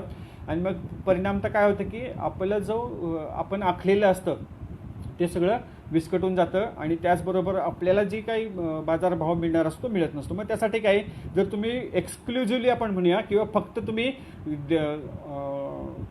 दुधाचाच व्यवसाय करत असाल तर ह्या गोष्टी आपल्याला कटाक्षानं लक्षात घेतल्या पाहिजेत की आपल्या 10 गायी आहेत तर आपल्याला 10 गायींचा हिशोबाने बाबा रोज एवढा चारा लागतो तर तेवढा चारा किती एकरामध्ये मिळेल हे आपल्याला माहीत पाहिजे. त्यानुसार आपण आखणी करणं आवश्यक आहे. तर साधारणतः तुमचा जो प्रश्न आहे साधारणतः हे उत्तर असं मला वाटतं. तर ही साधारणतः गोष्ट झाली की तुम्ही एकदल चारा पाहिजे, द्विदल पण पाहिजे, त्याचबरोबर तुम्हाला पशुखाद्य पण पाहिजे. त्याच्यानंतर हे सगळं झालं की बाबा तुमचं किचन तयार झालं. आता किचनमधले अजून घटक आपल्याला बघायचे राहिलेले आहेत.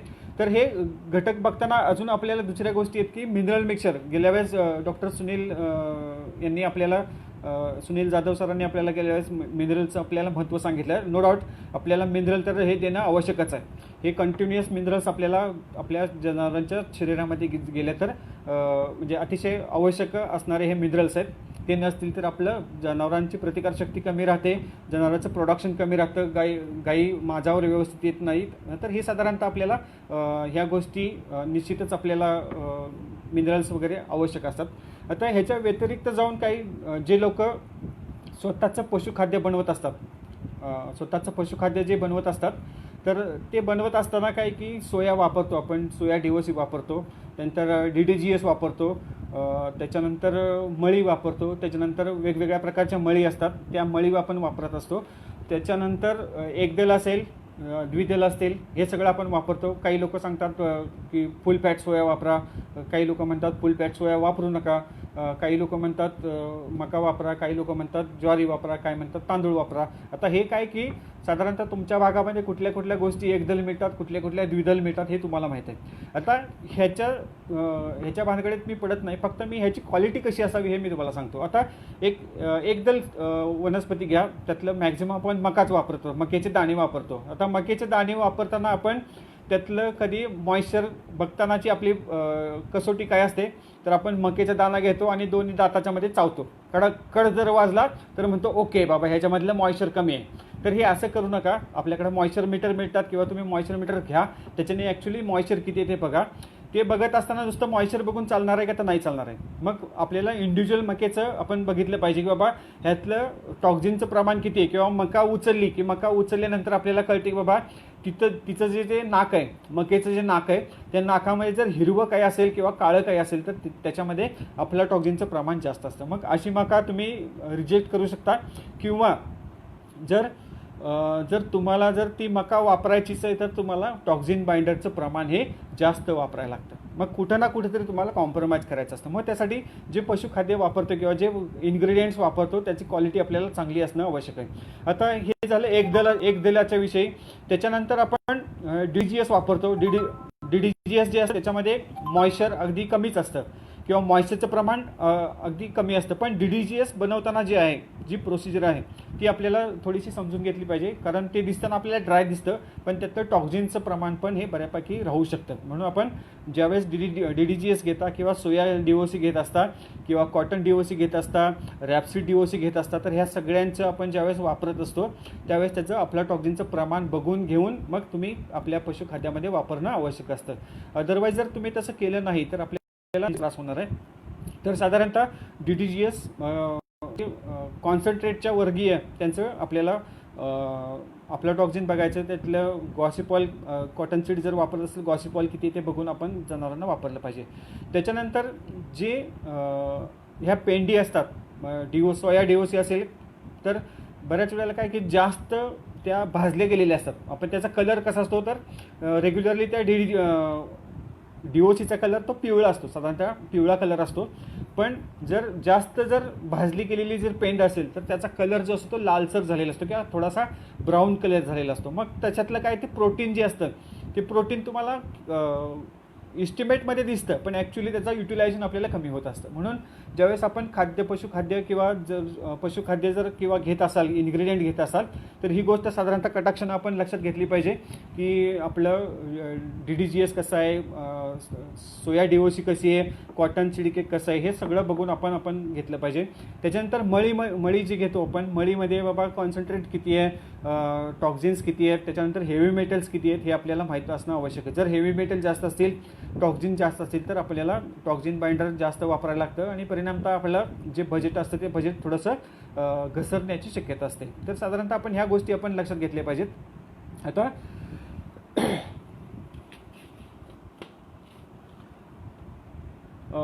अजून एक गोष्ट असते की आपण जनावरांच्या पशुखाद्यामधला इकॉनॉमिक्स जे कमी करायचा प्रयत्न करत असतो. तर बरेच लोक एक बिअर फॅक्टरीचं वेस्ट हे वापरलं जात असतं. मग त्याला कोण हस्क म्हणतो, कोण बार्ली म्हणतं. तर आपण ह्या ज्या गोष्टी आहेत ह्या थोड्याशा कमी केल्या तर चालतील. कारण काय की ह्याच्यामुळे काय की आपल्या टॉक्झिनचं प्रमाण आपल्या शरीरामध्ये किंवा जनावरांच्या शरीरामध्ये आणि परिणामतः आपल्या शरीरामध्ये पोचतं दुधामार्फत. तर मग काय की आपण बघतो की जे लोक बार्ली वापरतात ती आज विकत घेतलेली बार्ली जी असते ती साधारणतः 15 दिवस 20 दिवस पण वापरतात. आता आपण एक साधारणतः आपल्या घरात केलेला भात जो असतो किंवा घरात शिजवलेलं जे अन्न असतं ते आपण आज रात्री एकदा खाल्लं, उद्या सकाळी कदाचित परतून खाऊ शकतो. पण गायींच्या बाबतीत आपण तसं करतो का तर नाही करत आहे. आपण जे काही बार्लीची टाकी असेल की पिंप असतात, आपण बघतो की बाबा 250 लिटरचा पिंप आहे किंवा एक सिमेंटची टाकी छोटी गोल त्याच्यामध्ये ती बार्ली आणून टाकली जाते. पहिल्या दिवशी त्याचा गोड वास येतो, आपल्याला पण खाऊशी वाटते. कारण गोड वास येतो. पण शाळेत कधी लहानपणी खाल्लं असेल की लापशी आपल्याला शाळेत मिळायची किंवा सुकडी शाळेमध्ये मिळायची. त्या सुकडी शिजवल्यानंतर जसा वास याचा गोड वास, तसा गोड वास त्या बार्लीला येतो, आपल्याला खाऊसं वाटतं. पहिल्या दिवशी पण हे जनावरं अगदी आवडीने खातात. दुसऱ्या दिवशीपासून ही ॲक्च्युली ह्या गोष्टी सुरू होतात की हळूहळू ते आंबट व्हायला लागतात. आंबट व्हायला लागतं. मग आंबट झालं की काय की आपल्याला गायींच्या शरीरामध्ये ॲसिडिटी व्हायला सुरुवात होते. ॲसिडिटी होऊ द्या, आपण त्याचं मग सोडा देतो किंवा खाद्यामध्ये सोड्याचं प्रमाण वाढवतो. पण त्यातलं जे वरती तवंग येतो, पांढरा तवंग येतो, त्याच्यावरती रोज थोडा का होईना पांढरा थर येतो, तो थर आपण बाहेर काढून टाकत नाही बऱ्याच वेळेला. मग तो थर काय करतो आपण त्याच्यामध्येच मिक्स करतो. आता ज्यांच्याकडे मोठं ट्रकाने बार्ली येते ते लोक त्याच्यामध्येच उतरतात आणि खोऱ्यानं ते सगळं मिक्स करायचं काम करतात. त्याच्यामध्ये परत पाणी ओततात, सगळं मिक्स करून तसंच ठेवलं जातं. मग ह्याच्यामध्ये काय की ती वर तयार झालेला फंगसचा तवंग आहे तो त्याच्यामध्ये मिक्स होतो. तर अशा गोट्यामध्ये माझा असा अनुभव आहे की कुठलंच अँटीबायोटिक काम करत नाही. त्यांच्यामध्ये मरतुकीचं प्रमाण पण जास्त असतं आणि मस्टायटिस जो आहे तो कंटिन्युअस चालू असतो. मग तुम्ही कितीही महागडा औषध द्या तुम्ही, मग ह्या ज्या गोष्टी तर ह्या ज्या गोष्टी आपण काय की काय म्हणूया त्याला ब्लेम सुरू होतं की बाबा हे डॉक्टर चांगला नाही, तो डॉक्टर चांगला नाही, मग आपण त्यांना बोलू, ह्यांना बोलू, त्यांना बोलू. पण ज्यावेळेस बेसिक गोष्ट आपण ज्यावेळेस आपल्या खाद्याकडे बघतो त्यावेळेस आपल्याला लक्षात येतं, जर आपल्या शरीरामध्ये जर गेल्या वर्षीपासून, 2 वर्षापासून, 3 वर्षापासून, 4 वर्षापासून जर थोड्या का होईना जर आपल्या टॉक्झिनचं प्रमाण त्या गायींच्या पोटामध्ये जात असेल तर गायींचा लिव्हर हा निकामी झालेला असतो. मग लिव्हरचं महत्त्वाचं काम काय आहे, तर कुठलं पण औषध आपण ज्यावेळेस त्या गायींना देत असतो किंवा कुठलंही औषध त्या आजारासाठी त्या गायींना उपचार करत असतो त्यावेळेस ते औषध लिव्हरकडे जाऊन त्याचं ॲक्टिव्ह घटकामध्ये रूपांतर करायचं काम जे आहे, तर ते ॲक्टिव्ह घटकामध्ये रूपांतर करायचं काम हे लिव्हरचं असतं. मग जर लिव्हरची शक्ती जर कमी असेल, लिव्हरची ताकद जर कमी असेल तर निश्चितच आपल्याला आपल्या गायींची शक्ती कमी होते. मग काय होतं की कितीही चांगल्या प्रकारचं औषध वापरा, अगदी हाय क्वालिटी औषध वापरा, मी साध्या भाषेत सांगायचं म्हटलं तर हाय क्वालिटी औषध वापरा, तिथं औषध लागू पडत नाही. त्याचं बेसिक कारण आहे की लिव्हर खराब झालेलं असतं. म्हणून काय की थोडंसं तुम्ही तुमच्या मनाला थोडासा अंकुश लावा की बाबा मी बार्ली हळूहळू कमी करेल, हळूहळू आपली बार्ली किंवा जे हस्क म्हणूया ते हस्क आपण थोडं थोडं कमी करत जाऊया, जेणेकरून तुम्ही जास्त लक्ष शेताकडे द्या. शेतातून जे तयार होईल ते चांगल्या प्रकारे क्वांटिटी किंवा क्वालिटी त्याची चांगली राहील आणि एकदा का ते चांगलं झालं की आपलं शेती पण चांगली होईल, पिकं पण चांगली होतील आणि जनावरं पण चांगली होतील. तर ही साधारणतः अशा प्रकारची गोष्ट आहे ती बार्लीसाठी शक्यतो तुम्ही करू नका. आणि ह्याच्यानंतर जो खाद्य झालं, पेंट झाली, त्याच्यानंतर किचन झालं, गाईचं किचन झालं, गाईंचा डायनिंग टेबल आपण त्याच्याविषयी बोललो. त्याच्यानंतर एक गोष्ट आहे की पाणी. तर पाण्याच्या विषयी आपण कधीच विचार करत नाही, कारण ह्या सगळ्या गोष्टी झाल्या की बाबा तुम्ही मिनरल मिक्सर अमक्या कंपनीचं वापरता, तमक्या कंपनीचं वापरता, एवढं चांगलं वापरतो, टॉक्झिन बाइंडर हे वापरतो, ते वापरतो, सगळं झालं. सगळ्या गोष्टी आपण एकदम परफेक्ट समजूया. त्याच्यानंतर आणखीन जे थोडे थोडे विषारी घटक, आता मी अफ्लाटॉक्सिनच्या विषयी काही बोलणार नाही, कारण अफ्लाटॉक्सिनविषयी तुम्हाला साधारणतः सर्वसाधारणपणे ह्या गोष्टी लक्षात आल्या असतील की बाबा अफ्लाटॉक्सिन किती घातक आहे. तर ते थोड्या का होईना प्रमाणात जर शरीरात गेलं तर ते दुधामध्ये पण उतरतं आणि सोबत आपल्या गायींचं लिव्हर खराब करत असतं. म्हणून ज्या ज्या गोष्टी अफ्लाटॉक्सिन तयार होत असतात किंवा ज्या ज्या गोष्टीमधून अफ्लाटॉक्सिन आपल्या गायींच्या पोटामध्ये जात असतं ते थोडंसं आपण टाळलं पाहिजे. आणखीन जी वाळकी वगैरे नसते त्याच्यामध्ये पण बुरशी आलेली असते, त्याच्यावरती पण थोडंसं लक्ष ठेवा. ओके, आता हे हिरवा चारा झाला, वाळका चारा झाला, पशुखाद्य झालं, प्रोटीनचं प्रमाण झालं. प्रोटीनचं प्रमाण आपल्याला जास्तीत जास्त नाही ठेवायचं, आपण 22% पुढं जायचं नाही आहे, हे साधारणतः लक्षात ठेवायचं. त्याच्यानंतर जो आणखीन एक महत्त्वाचा घटक की तो जास्त प्रमाणात आपल्या जनावरांना लागत असतो तो म्हणजे पाणी. पाण्याविषयी आपण कधीच विचार करत नाही. पाण्याचं कार्ड आपल्याकडे नसतं, जमिनीचं पण कार्ड आपल्याकडे नसतं. तर जमिनीचं कार्ड म्हणजे काय की आपल्याकडे जसं मेनू कार्ड आहे, आपण हॉटेलात गेल्यावर मेनू कार्ड आपण बघत असतो, तसं जमिनीचं कार्ड आपल्याला माहीत नसतं. आपण आपल्याच मनाने ठरवत असतो की बाबा आपण शेजाऱ्याने 10 पोती टाकली, आपण 20 पोती टाकायची, त्याच्या पलीकडे आपण काही जास्त विचार करत नाही. तर आपण काय की प्रत्येक पीक घेण्याच्या अगोदर जमिनीचं हेल्थ कार्ड आपण तपासून घेतलं पाहिजे. जमीन कशी आहे, जमिनीला काय घटक आवश्यक आहे तेवढे टाका. आणि जसं तुम्हाला अर्क सांगितला किंवा जीवामृत सांगितलं तर ते जीवामृत आपण करा, जेणेकरून आपण आपली जमीन एक चांगल्या प्रकारे तयार करून ठेवत जाऊ. आता ह्याच्या पलीकडे जाऊन एक गोष्ट आहे की जे काही हिरवा चारा आहे त्याच्यामध्ये येणारं ऑक्झॅलेटचं प्रमाण जे आहे, आता ते वरून आपल्याला कळत नाही. जिथं ऑक्झॅलेटचं पॉइझनिंग होतं तिथं जनावरं मरून पण जातात पटकन, काही तिथं विषय नसतो. पण आपल्या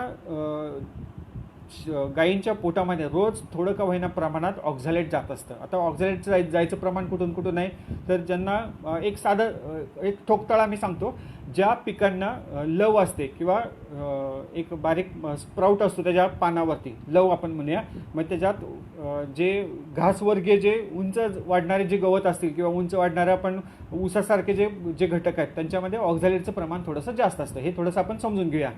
मग ऑक्झॅलेटचं प्रमाण जर जास्त असेल आपल्या शरीरामध्ये किंवा गायींच्या शरीरामध्ये तर काय होतं की त्यातला कॅल्शियम आहे तो निघून जात असतो, रोज थोडा कॅल्शियम निघून जातो. मग काय होतं की गायी विल्यानंतर बसायचं प्रमाण हे वाढत असतं. आपण त्याला डाऊनर स्काउ सिंड्रोम म्हणतो किंवा कॅल्शियम कमी पडलं म्हणतो. त्याच्यानंतर असं ज्या ठिकाणी अशा प्रकारचे घास वापरले जातात, नो डाऊट की आता बायोटेक्नॉलॉजीनी बऱ्याच अंशी ऑक्झॅलेटचं प्रमाण कमी करायचं काम हे शास्त्रज्ञ किंवा ॲग्रिकल्चर शास्त्रज्ञ करत असतात. तरी पण जे मूळ आहे ते मूळ आहे, त्याच्यामध्ये काही बदल होत नाही. म्हणजे थोडं का होईना ऑक्झॅलेट येणारच आहे आपल्या, त्यातनं काही सुटका नाही आपली. पण तसं जर असेल तर आपल्याला काय करायचं आहे की एक ऑक्झॅलेट टाळण्यासाठी, आता ह्या पिकापासून तर आपण पळून जाऊ शकत नाही, पण ते ऑक्झॅलेटचं प्रमाण कमी करण्यासाठी साधारणतः एक उपाय सांगेल तुम्हाला, की तो उपाय जर केला तर थोडं का होईना प्रमाणात ऑक्झॅलेटचं प्रमाण आपल्याला कमी करता येईल. आता एक सिंपल चुन्याची निवडी आपण साधारणतः 2 लिटर आपल्या पशुखाद्यावर 100 लिटरला साधारणतः 2 लिटर चुन्याची निवडी जर तुम्ही पसरून टाकली, चुन्याची निवडी टाकायची, म्हणजे काय करायचं की कळीचा चुना आणायचा जो आपण तंबाखूबरोबर खातो, आपण म्हणजे तुम्ही लोक खात असाल, मी नाही खात, ओके. तर जो तंबाखूचा चुना असेल तो आणायचा, एक 5 लिटर 5 किलो 10 किलो तंबाखूचा चुना त्या एखाद्या प्लॅस्टिकच्या बादलीमध्ये किंवा पिंपामध्ये ठेवायचा किंवा स्टीलच्या टिपामध्ये ठेवायचा, त्याच्या डबल किंवा ट्रिपल पाणी टाकायचं, मिक्स करायचं, तसंच ठेवायचं. ते ठेवल्यानंतर जे काय वरती दुसऱ्या दिवशी सकाळी जे स्वच्छ पाणी येईल, ते स्वच्छ पाणी आपण 2 लिटर साधारणतः त्या आपल्या कुट्टीवरती, सकाळ संध्याकाळच्या कुट्टीवरती 2 लिटर साधारणतः 100 किलो जर असेल तर 100 किंवा 250 किलो जर असेल तर साधारणतः 1-1.5 लिटर तुम्ही कुट्टीवर टाका. जास्त जर गेलं तर काही त्रासाचं नाही, त्यामुळे काही घाबरू नका. ते त्याच्यावरती चुन्याची निवळीचं पाणी टाकायचं. चुन्याच्या निवळीचं पाणी टाकलं की जी अभिक्रिया जी आतमध्ये पोटात होणारी असते ती अभिक्रिया शरीराच्या बाहेर होते, मग जे काय अवेलेबल कॅल्शियम असतं ते जनावरांना मिळत असतं. मग ही साधी सिंपल गोष्ट आहे. ही चुन्याची निवडी आपण किती दिवस वापरू शकतो किंवा चुना किती दिवस वापरू शकतो, साधारणतः एक 12 ते 15 दिवस तो चुना वापरू शकतो. 15 दिवसात ते 5 किलो पुन्हा फेकून द्यायचं, दुसरा फ्रेश चुना आणायचा. रोज तसंच करायचं की चुन्याची निवडी आली की आपल्याला वापरायची, परत तेवढंच पाणी ओतायचं, ते पुन्हा ढवळून ठेवायचं आणि ते पुन्हा ते वापरत राहायचं. असं 14-15 दिवस तुम्ही करू शकता, 12 ते 15 दिवस करू शकता, पुन्हा फ्रेश चुना आणू शकता, म्हणजे जेणेकरून ऑक्झॅलेटचं प्रमाण आपल्या पिकामध्ये किंवा चाऱ्यामध्ये येणार नाही आणि आपल्या गायींची प्रतिकारशक्ती ही किंवा कॅल्शियमचं प्रमाण हे व्यवस्थित राहील. ही एक गोष्ट झाली. मग ऑक्झॅलेटसाठी आपल्याला ही गोष्ट करू शकता. आपण ऊस बदलू शकत नाही, आपण घास बदलू शकत नाही, पण आपण ही गोष्ट करू शकतो जेणेकरून आपण आपल्या गायीच्या शरीराचा कॅल्शियमचा समतोल हा राखण्याचा आपण प्रयत्न करू शकतो. आता हे सगळं खाद्याविषयी झालं. आता थोडंसं पाण्याविषयी आपण बोलूया. पाण्याची आपण पाणी बऱ्याच वेळेला बघत नाही. पाण्याची आवश्यकता काय आहे, पाणी चेक करण्याची आवश्यकता काय आहे किंवा पाणी का आवश्यक आहे, तर पाण्यामध्ये सुद्धा क्षाराचं प्रमाण जास्त. जर पाण्यामध्ये क्षाराचं प्रमाण जास्त असलं तर निश्चितच आपल्या गायींच्या किडण्या किंवा किडनी लवकर खराब व्हायची शक्यता असते. मग जी गाई 8 वर्ष 10 वर्ष किंवा 12 वर्ष दूध देणार असते ती साधारणतः 6व्या-7व्या वर्षी मरून जाते, कारण किडनी फेल होतात. कारण आपल्याला माहिती आहे की आपल्या माणसांमध्ये पण किडनी फेल व्हायचं प्रमाण असतं, पण आपण ह्या गोष्टीकडे कधी विचार करत नाही, कारण तेवढं आपण हेल्थ कार्ड पाण्याचं पण बघत नाही, जमिनीचं पण बघत नाही. जसं 40 वर्ष पुढं गेलं की आपण आपल्या स्वतःचं ओव्हरऑलिंग सुरू करतो, आपल्या फॅमिली डॉक्टरला सांगतो बाबा आमचं सगळं वर्षातून 2दा चेक करा, पण आपण गायींचं तसं वर्षातून 2दा आपण ह्या गोष्टी चेक करत नाही. तर हे साधारणतः आपण चेक केलं पाहिजे, बाबा गायीची किडनी कशी आहे, गायचं लिव्हर कसं आहे, गायीचं सगळं फंक्शन व्यवस्थित चालतं का नाही, वर्षातून 2दा तरी साधारणतः आपण ह्या गोष्टी पाहिल्या पाहिजेत. तर हे जर पाहिलं तर आपलं निश्चितच जनावरांचं आरोग्य चांगलं राहील. आता पाण्याविषयी आपण बोलणार आहे. तर पाण्यात असणारे घटक जे आहेत, आता कोण पाण्यामध्ये येऊ शकतं, तर पाण्यामध्ये येणारे जे घटक आहेत त्याच्यामध्ये क्षार हे महत्त्वाचे क्षार आहेत. क्षाराचं प्रमाण जर जास्त असेल तर किडनी फेल व्हायला सुरुवात होते, गायींचं पचन चांगलं होत नाही, गायींच्यामध्ये डायरिया सुरू होतो. आता बऱ्याच ठिकाणी आपल्याला की जे नदीचं पाणी आहे तर ठीक आहे, चांगलं पाणी आहे, कॅनलचं पाणी आहे ठीक आहे, चांगलं आहे, पण जिथं बोरचं पाणी आहे 200 फूट 300 फूट 400 फूट ह्या खोलवरचं पाणी असेल तर तिथं निश्चितच क्षाराचं प्रमाण जास्त असतं. काही थोडेच नशीबवान शेतकरी आहे की 300 फुटावर गेल्यानंतर सुद्धा 300 फुटावर गेल्यावर सुद्धा त्यांना गोड पाणी लागतं किंवा क्षार कमी मिळत असतात. तर साधारणतः असे असेल तर चांगली गोष्ट आहे, पण बऱ्याच अंशी शेतकऱ्यांचं जे पाणी असतं ते खारपट पाणी किंवा क्षारपट पाणी, आणि तेच पाणी आपण पिकाला वापरत असतो आणि सर्वसाधारणतः ही सायकल जी असते ती सायकल कंटिन्यूस चालू असते, मग आपल्या जनावरांचं आरोग्य खराब होत राहतं. आता पाण्याची क्षार किती पाहिजे, तर साधारणतः 350-400 पर्यंत क्षार ठीक आहे. 350-400 पर्यंत TDS जर असेल तर काही हरकत नाही, तेवढा आपण आपली जनावरं सस्टेन करू शकतात. पण त्याच्यापेक्षा जर जास्तच गेलं तर गायींना थोड्या प्रमाणात किडनीचे प्रॉब्लेम सुरू होतात. गायींना स्टोन व्हायची शक्यता असते. मग ते स्टोन आपल्याला जसे आपल्याला स्टोन होतात तसे गायींना पण स्टोन होतात. मग हे आपल्याला कधीच लक्षात येत नाही. मग अचानक मग गायी खाली बसते, पोटावर लाथा मारते, गायीची लघवी तुंबते किंवा बऱ्याच गोष्टी होतात, मग गाय मरून जाते. मग म्हणतं मेल्यानंतर आपण पोस्टमॉर्टम पण करून घेत नाही, मग आपणच ठरवतो की विषबाधा झाली असेल, साप साप चावला असेल, शॉकच लागला असेल, हे आपण ठरवतो. पण ही गोष्ट आपण लक्षात घेतली पाहिजे. जर तुम्ही गेली 4 वर्ष 5 वर्ष जर क्षारयुक्त पाणी जर त्या गाईला पाजत असाल तर निश्चित किडनी फेल व्हायची शक्यता असते. म्हणून क्षाराचं प्रमाण हे 350 ते 400च्या पुढं आपल्याला नको आहे. आपल्या स्वतःसाठी सुद्धा 300च्या पुढचं पाणी आपल्याला नको आहे, नाहीतर की आपल्याला किडनीचे प्रॉब्लेम सुरू होतात. आता क्षाराबरोबर आणखीन एक घटक असतो आणि तो थोडासा डेंजरस असतो, तो नायट्रेटचं प्रमाण जर पाण्यामध्ये जर जास्त असेल तर आपल्या शरीरामध्ये किंवा गायींच्या शरीरामध्ये नायट्रेटची टॉक्सिसिटी येते थोड्या प्रमाणात हळूहळू होत असते. मग ती टॉक्सिसिटी झाली तर काय की परत गाईच्या रक्ताची पीएच चेंज होते. रक्ताची पीएच चेंज झाली की लिव्हरचं डिस्फंक्शन होतं, गाईला माझ्यावर येत नाहीत किंवा जे काही युटेरस आहे किंवा गर्भाशय ते व्यवस्थित राहत नाही. तर हे सर्वसाधारणतः नायट्रेटचं प्रमाण जास्त झाल्यामुळे होतं. नायट्रेटचं प्रमाण जे परमिसिबल आहे गायांसाठी ते फक्त 10 ppm आहे. पण मी ज्या आत्तापर्यंत जेवढे काय पाण्याचे सॅम्पल चेक केले असतील त्या सगळ्यांच्या म्हणजे ज्या शेतकऱ्यांच्या जवळपास विहिरी आहेत किंवा बोर आहेत त्या बोरमध्ये 100च्या पुढं नायट्रेटचं प्रमाण आहे. म्हणजे एवढं जर प्रमाण असेल तर निषेध म्हणजे फक्त आपल्या इथलाच प्रॉब्लेम नाही तर पूर्ण महाराष्ट्रभरचा प्रॉब्लेम आहे किंवा भारतातला प्रॉब्लेम म्हणूया. तर तिथं आपल्याला नायट्रेटचं प्रमाण हे जास्त असतं. आता हे नायट्रेट येतं कुठून? जे आपण रासायनिक खतं घालतो तर त्यातलं राहिलेलं विघटन होऊन राहिलेला जो घटक असतो तो पर्कोलेट होतो. पर्कोलेट होऊन जमिनीमध्ये खाली जाऊन बसतो आणि तोच आपल्या विहिरीमध्ये येतो, तोच आपल्या बोरमध्ये येतो, तोच आपण आपल्या जनावरांना खाऊ घालतो आणि तेच पाणी आपण पित असतो. मग हे सर्वसाधारणपणे अशा प्रकारचं प्रॉब्लेम जो आहे तो प्रॉब्लेम आपल्याला फेस करायला लागतो. पण त्यासाठी आपल्याला पाण्याची काढ किंवा पाण्याचं हेल्थ आपल्याला माहीत असलं पाहिजे. मग जर आपण जे दूध विकणार त्याची प्रत जर आपल्याला चांगली पाहिजे तर आपल्याला खाद्यामध्ये अफ्लाटॉक्सिन नको, पाण्यामध्ये नायट्रेट नको, ऑक्झॅलेट नको, क्षाराचं प्रमाण नको, प्रोटीनचं प्रमाण, हे सर्वसाधारणपणे अशा प्रकारच्या गोष्टी आपण साधारणतः लक्षात घेतल्या पाहिजेत. मला वाटतंय अजून खूप साऱ्या गोष्टी आहेत. आपण नेक्स्ट पार्टमध्ये आपण बघूया. तर अजून काही प्रश्न असतील तर मी पाहतो आणि थोड्या प्रश्नांची उत्तरं इथे देईल किंवा तुम्ही मेसेज बॉक्समध्ये प्रश्न टाईप करून ठेवला तरी मी कदाचित तुम्हाला वेळ मिळाला तर तुम्हाला प्रश्नाची उत्तरं देऊ शकेल. नेपियर वर्षभर दिले तर चालते का? तर तुम्ही नेपियर वर्षभर द्या, पण त्यासोबत तुम्ही नुसतंच एकदल नको. नेपियर म्हटलं की एकदल आलं तर एकदलासोबत तुम्ही द्विदल पण दिलं पाहिजे. नेपियरमध्ये थोडं का होईना प्रमाण ऑक्झॅलेट असू शकतं. तर त्यासाठी आपण तुम्हाला आता चुन्याची निवडी जर सांगितले त्याचा तुम्ही कार्यक्रम करा, तुम्हाला काही अडचण येणार नाही.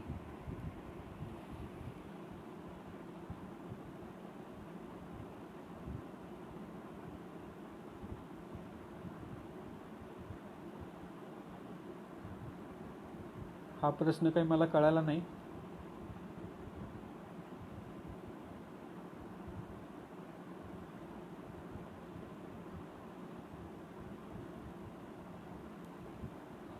ओके, आपण काय की ड्राय मॅटर वगैरे जे आहे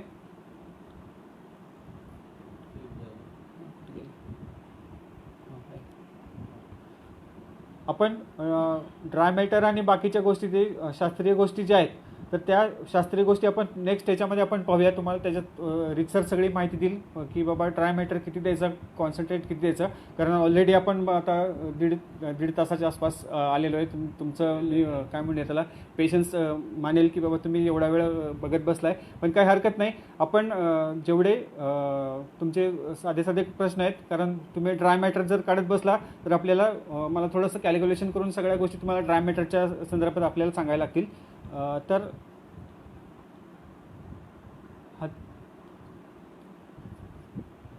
हत्तीघास चारा तुम्ही करा, हत्तीघासाचा चारा करा तुम्ही, पण त्याच्यामध्ये ऑक्झॅलेटचं प्रमाण थोडं का होईना जास्त असतं. तुम्ही चुन्याची निवडी वापरा, तुम्हाला काही प्रॉब्लेम येणार नाही.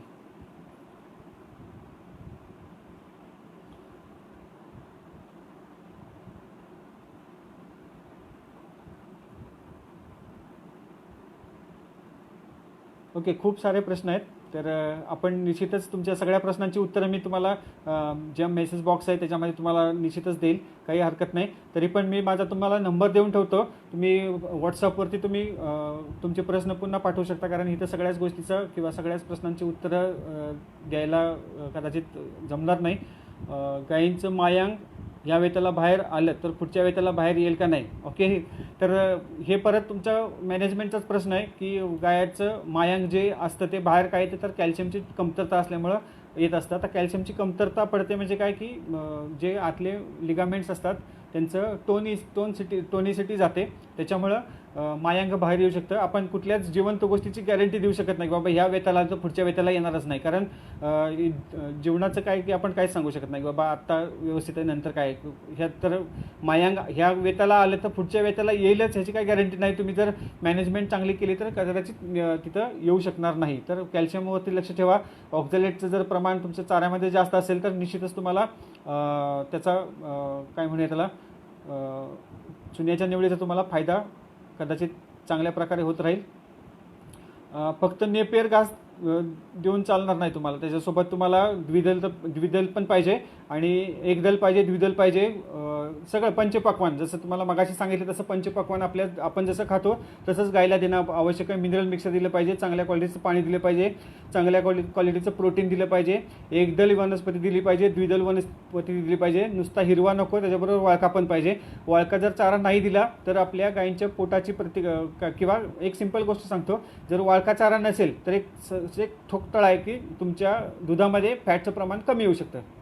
जर वाळका चारा नसेल तर फॅटचं प्रमाण कमी येऊ शकतं. त्यामुळे आपण आखणी करतानाच अशा गोष्टी आखून ठेवा की जेणेकरून आपल्याला कुठल्याच गोष्टीची कमतरता होणार नाही. आपण माझा नंबर देऊन ठेवतो, मग तुम्हाला जसं सवड मिळेल त्यावेळेस तुमचे मेसेज व्हॉट्सअप करून ठेवा. मी कदाचित फोनवर बोलणार नाही पण तुमच्या व्हॉट्सअपला निश्चितच तुम्हाला उत्तर देईल.